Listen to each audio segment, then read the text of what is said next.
तो चलिए सबसे पहला नियम देखिए, लोगों द्वारा किए गए संपत्ति अवैध कब्जे को लेकर आया है, जो अभी हाल ही में मार्च में इस नए कानून पर मोहर माननीय राष्ट्रपति जी ने लगाई थी। तो यहां देखिए, ये जो है एबीपी न्यूज की खबर है। तो देखिए यहां क्या बताया गया है, अवैध कब्जे पर सख्त कानून। अब देखिए क्या नया कानून अवैध कब्जे को लेकर आया है। राष्ट्रपति द्रौपदी मुर्मू ने एक अहम कानून को मंजूरी दे दी है, जिससे अब अवैध कब्जा करने वालों पर कड़ी कार्रवाई होगी। तो इसके तहत देखिए क्या होगा। नए प्रावधान के तहत यदि कोई व्यक्ति गैरकानूनी तरीके से जमीन या संपत्ति पर कब्जा करता है और दोषी पाया जाता है, यानी आपने 12 सालों के अंदर अंदर ही केस कर दिया और कब्जाधारी दोषी पाया जाता है, तो उसे 10 साल तक की सजा और 1 लाख रुपए का जुर्माना देना होगा। लेकिन पहले इसमें किसी भी प्रकार की सजा नहीं दी जाती थी, कानून में इसका कोई प्रावधान नहीं था। लेकिन अब इसमें यह हाल ही जोड़ दिया गया है, जैसा कि आप यहां देख सकते हैं। अब साथियों, जो अगला नियम सरकार की तरफ से लागू किया जाएगा वह भाइयों के बीच या फिर भाई बहनों के बीच संपत्ति के बंटवारे को लेकर है। अब देखिए, इसमें पहले क्या होता था, मान लीजिए 4 भाइयों की एक जमीन है। अब उनमें से कोई एक चाहता है कि उसे उसका हिस्सा मिल जाए, लेकिन बाकी भाई तैयार नहीं होते, तो इससे मामला उलझ जाता था। लेकिन अब इस नए कानून के तहत अगर आप अपने हिस्से की जमीन अलग करवाना चाहते हैं, तो बाकी हिस्सेदारों की सहमति की जरूरत नहीं होगी। यानी अब कोई जबरदस्ती आपका हिस्सा नहीं रोक सकता।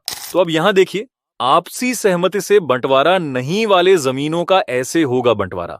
यानी अगर कोई भाई या बहन जमीन बंटवारा करने को राजी नहीं है, तो उस कंडीशन में कैसे बंटवारा किया जाएगा।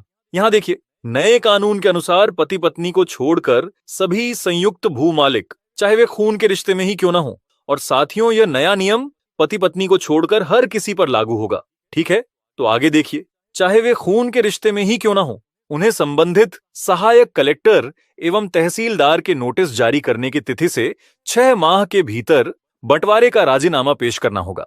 अगर निर्धारित अवधि में सभी संयुक्त भू मालिकों द्वारा आपसी सहमति से भूमि विभाजन का करार पेश नहीं किया जाता, यानी आपस में अगर कोई भाई या बहन बंटवारा करवाने को तैयार नहीं है, तो फिर राजस्व अधिकारी 6 महीने का समय और दे सकते हैं। यदि सभी संयुक्त भू मालिकों द्वारा आपसी सहमति से भूमि विभाजन का करार पेश किया जाता है, तो बंटवारा आसानी से हो जाता है। लेकिन अगर फिर भी कोई भाई या बहन बंटवारे के लिए राजी नहीं होता, तो देखिए, यदि सभी संयुक्त भू मालिकों का आपसी सहमति से बंटवारा नहीं हो पाता है, तो सहायक कलेक्टर एवं तहसीलदार की कोर्ट 6 महीने के अंदर ऐसी जमीन का बंटवारा सुनिश्चित करेंगी। यानी फिर इस कंडीशन में जिले का सहायक कलेक्टर एवं तहसीलदार बंटवारा अपने हिसाब से सुनिश्चित करेगा।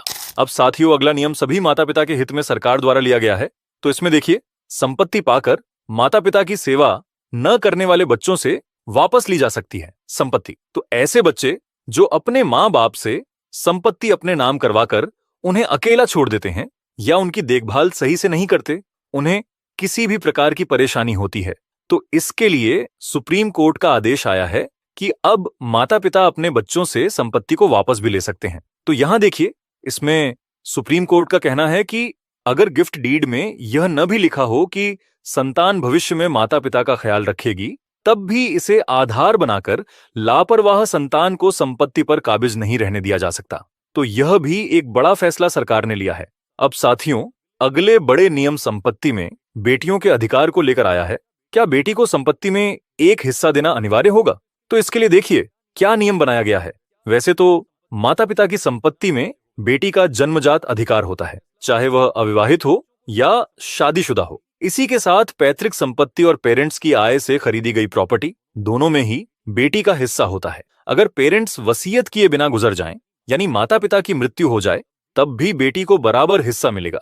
और या फिर अगर वसीयत में पूरी प्रॉपर्टी बेटे के नाम कर दी जाए, तब भी बेटी उसके खिलाफ विरोध कर सकती है। यानी जरूरी नहीं कि माता पिता के बेटे के नाम संपत्ति की है तो उस पर बेटी का कोई अधिकार नहीं, वह उसके खिलाफ अब आवाज उठा सकती है। लेकिन एक केस यहां पर ऐसा भी है जिसमें बेटी का अधिकार को मां बाप की संपत्ति से निरस्त कर दिया गया है, जिसमें कि अगर बेटी तलाकशुदा है, उसका तलाक हुआ है, तो उस कंडीशन में बेटी का कोई अधिकार मां बाप की संपत्ति में नहीं होता, जैसा कि आप यहां देख सकते हैं। तो साथियों, आप